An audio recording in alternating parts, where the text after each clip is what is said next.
बिस्मिल्लाहिर्रहमानिर्रहीम। अस्सलाम वालेकुम नाज़रीन, मैं हूं आपका मेज़बान मोहम्मद जुनैद आज़म। आप देख रहे हैं हमारा यूट्यूब चैनल अपनी दुनिया टीवी। नाज़रीन इकराम, खित्ते की सूरत हाल बड़ी तेजी से बदल रही है। अमेरिका के अफगानिस्तान से जाने के बाद यूं लग रहा था जैसे अब यहां हकीकी अमन कायम होगा, तालिबान की हुकूमत बन जाएगी और पाकिस्तान को जो अफगानिस्तान की तरफ से सिक्योरिटी मसाइल थे उनसे छुटकारा मिल जाएगा। दहशतगर्दी के नाम पर मासूम लोगों की कत्लो गारत बंद हो जाएगी। अब शायद अफगानिस्तान की मईशत बेहतर होगी तो वहां रहने वाले लोगों की तर्ज जिंदगी भी बदल जाएगी। मगर अब लग यूं रहा है कि इन तमाम ख्यालात को हकीकत बनने में अभी काफी मसाइल दरपेश हैं। गुज़श्ता रोज एक खबर आई कि अमेरिका में 22 सेनेटर्स ने पाकिस्तान के खिलाफ बिल पेश किया है, जिसपे कुछ पाकिस्तानी सहाफी और सियासतदान काफी खुश नजर आए और अमेरिका की तायद में बोलने लगे। नाज़रीन, पाकिस्तान पे मुश्किलात आने से एक फायदा जरूर हुआ। मुनाफिकीन सब सामने आ गए, जिनको लोग बड़ा मोमन, उम्मत मुसलमान का खैर खा और मोहब्बत वतन गर्दानते थे, उनका दोगलापन खुल के सामने आ गया। नाज़रीन, इसके बाद दूसरी खबर आई कि रूस ने अमेरिका को अफगानिस्तान में फजाई जासूस और कार्रवाई के लिए अपने अड्डों की ऑफर दी। ये एक हैरानकुन खबर थी जिसने बहुत से लोगों और ममालिक को सोचने पर मजबूर कर दिया। भारत भी शोर मचाने लगा। उनका मीडिया जो फेक न्यूज पे इतना शोर मचाता था, ऐसी खबरें मिलने पर तो भारतीय मीडिया की ईद हो गई। लेकिन दोस्तों, ऐसी खबरों का सिलसिला अभी थमा नहीं। आज की ताजा तरीन रिपोर्ट के मुताबिक पेंटागन में फौज के सीनियर सरबराहान और अमेरिकी सेनेटर्स का इजलास हुआ। यह इजलास पाकिस्तान के लिए कितना खतरनाक हो सकता है, इसका अंदाजा आप इस इजलास में डिस्कस होने वाले एजेंडे से लगा सकते हैं। नाज़रीन, तालिबान से ताल्लुकात अफगानिस्तान में मुस्तहकम हुकूमत की कोशिश पाकिस्तान का कसूर बन चुका है। इजलास में पाकिस्तान में 12 दहशतगर्द ग्रुपों को पनाह देने का इल्जाम लगाया गया। ISI का तालिबान का मदद करना, खास तौर पर पंजशीर में पाकिस्तान में दहशतगर्द गिरोहों का होना और तालिबानों से ताल्लुकात की वजह से एटमी असासे गैर महफूज समझा जाना, फिरका वारियत की वजह से शिद्दत पसंदी। दोस्तों, इस इजलास में इन तमाम मौज़ूआत पे क्या क्या प्रोपेगेंडा बनाया गया है और उस पे अमल करने के लिए कौन से बहाने तराशे जा रहे हैं, इन सब की तफसीलात आपके गोश गुजार करने की कोशिश करूंगा।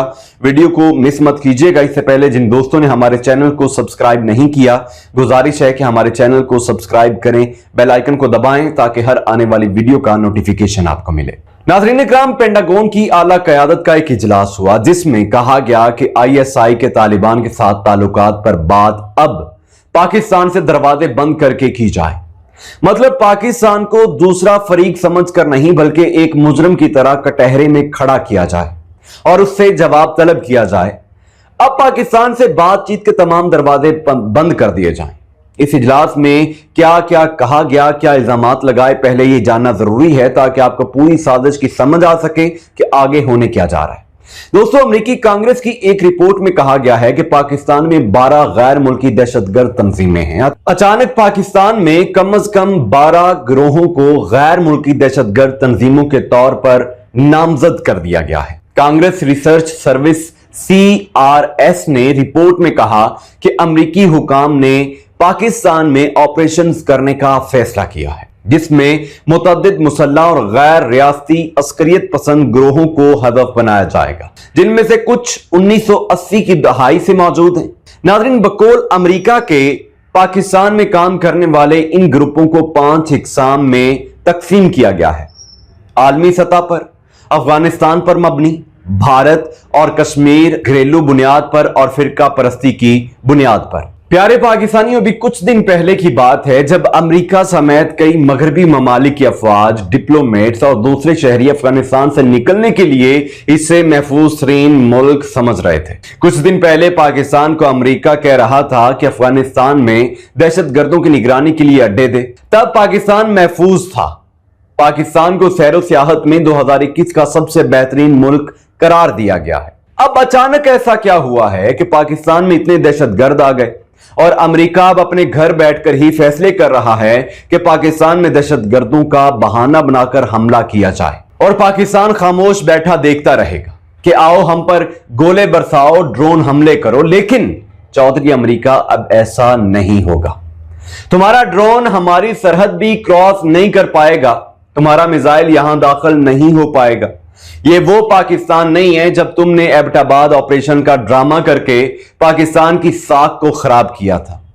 اب تم آؤ تو صحیح، انشاءاللہ اب یہاں غیرت مند لوگوں کے ہاتھ اس ملک کا تحفظ ہے، جن کا ایمان صرف اللہ کی ذات پر ہے۔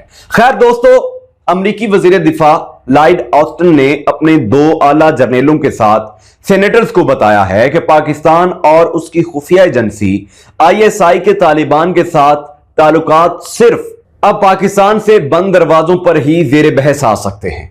عوام کو بتایا جائے گا کہ افغانستان سے انخلا کے بعد دونوں ممالک کے درمیان تعلقات تیزی سے پیچیدہ ہوتے جا رہے ہیں۔ جنرل مارک ملی اور امریکی سینٹرل کمانڈ کے کمانڈر جنرل فرینک مینکینزی نے اس بات سے مکمل اتفاق کیا ہے۔ مزید کہا گیا ناظرین کہ ISI کے سربراہ لیفٹیننٹ جنرل فیض حمید گزشتہ ہفتے اگست میں غیر اعلانیہ دورے پر کابل پہنچے اور انہوں نے طالبان کے اعلیٰ رہنماؤں سے ملاقات کی۔ اگست کے وسط میں طالبان کے افغان دارالحکومت پر قبضے کے بعد سے وہ افغانستان کا دورہ کرنے والے پہلے اعلیٰ عہدیدار تھے۔ جنرل حمید کے دورے کے 3 دن بعد طالبان نے ایک عبوری حکومت کا اعلان کیا جو باغی گروپ کے سخت گیر رہنماؤں کا گروہ ہے۔ طالبان کی سخت گیر عبوری حکومت کے کم از کم 14 ارکان اقوام متحدہ کی سلامتی کونسل کی بلیک لسٹ میں شامل ہیں، جن میں قائم مقام وزیر اعظم ملا محمد حسن اخوند اور ان کے دونوں نائب بھی شامل ہیں۔ عبوری حکومت میں پاکستان نواز حقانی نیٹ ورک کے سرکردہ رہنماؤں کی شمولیت اسلام آباد بالخصوص اس کی انٹیلیجنس ایجنسیوں کے طالبان پر اثر و رسوخ کا اشارہ ہے۔ ناظرین، میکنزی نے کہا کہ طالبان کے ساتھ پاکستان کے تعلقات افغانستان سے امریکی انخلا کے بعد نمایاں طور پر زیادہ گہرے ہوتے جا رہے ہیں۔ انہوں نے کہا کہ در حقیقت وہ افغانستان میں پاکستان کے بڑھتے ہوئے اثر و رسوخ سے پریشان ہے، جس کی وجہ سے امریکہ پہلے ایک بار نقصان اٹھا چکا ہے۔ دوستو، اس بات کا مطلب یہ ہے یا یہ اشارہ دیا جا رہا ہے کہ 9/11 کے واقعے میں ملوث القاعدہ کا تعلق افغانستان سے تھا اور تب بھی پاکستان کے تعلقات طالبان سے اچھے تھے۔ ناظرین، میکنزی نے مزید کہا کہ میں ان کے خصوصی ہتھیاروں مطلب پاکستان کے ایٹمی اثاثوں کے بارے میں بات کرنا چاہتا ہوں، اور یہ بھی کہا کہ افغانستان پہ فضائی جاسوسی یا حملہ کرنے کے لیے پاکستان سے ہی گزر کر جانا پڑتا ہے یا پھر شمال کی طرف سے، لیکن شمال میں روس ہے، دوسری طرف چائنا ہے، ایک طرف ایران ہے۔ یہ تمام ممالک تو اپنی فضائی حدود استعمال نہیں کرنے دیں گے، جبکہ روس نے تاجکستان میں اپنے اڈے دینے کی آفر کی ہے، جنہیں امریکہ اپنے لیے محفوظ نہیں سمجھتا، کیونکہ وہاں وہ چین، روس اور خود تاجکستان جس پہ ایران کا کافی ہولڈ ہے میں پھنس جائے گا۔ ناظرین، امید ہے آپ کو بات کی سمجھ آ رہی ہوگی کہ امریکہ کی اس ساری پلاننگ کے پیچھے مقصد کیا ہے، لیکن انشاءاللہ اس بار امریکہ کو منہ کی کھانے پڑے گی، لگا لے پابندیاں، لیکن اب پاکستان جھکنے والا ہرگز نہیں۔ آگے بڑھتے ہوئے انہوں نے کہا کہ کیا ہم یہ توقع کرتے ہیں کہ اب ISI اور طالبان کے تعلقات مزید پیچیدہ ہو جائیں گے جبکہ طالبان اقتدار میں؟ ناظرین، اس سارے اجلاس میں صرف ایک سینیٹر نے عقل کی بات کی۔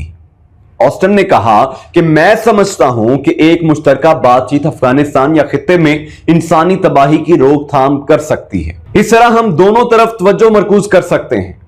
دوستو، اب آپ کو اندازہ ہو چکا ہوگا کہ پاکستان پہ کیا مصیبت آنے والی ہے، لیکن اللہ پاک کے فضل و کرم سے اب جی حضوری کے دن ختم ہو چکے ہیں۔